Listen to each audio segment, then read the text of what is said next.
At the mouth of Siwaragan River along the southern coast of Panay. Our barangay is rich not only in history, but in a way of life that continues to attract visitors and sustain local traditions. Barangay Siwaragan is one of the 22 coastal barangays of San Joaquin. Like many coastal communities, our people depend on marine resources with fishing as a primary source of livelihood. Livelihoods that support both local life and community-based tourism.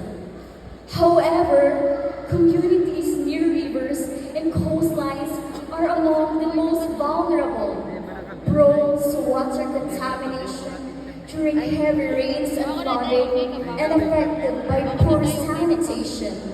This challenges threatens public health, environmental sustainability, and the quality of cultural and tourism experiences in San Joaquin.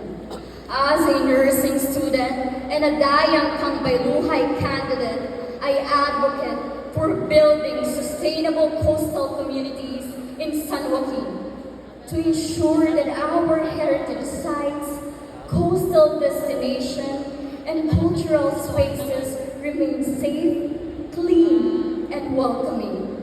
Through promoting proper sanitation practices in coastal barangays, conducting public health awareness campaigns, empowering barangay officials to strictly implement municipal sanitation practices, and actively engage the youth to sustainable programs that protect marine life and biodiversity. Siwaragan was once a landing place for people seeking freedom. Today, it must stand as a living promise, a home where clean shores protect healthy families, empowered youth safeguard our future, and the culture thrives because the people who carry it are cared for. When we protect our people and our environment, we allow our culture and tourism to live beyond generation. Culture lives when we choose to live it, and I choose to live it proud!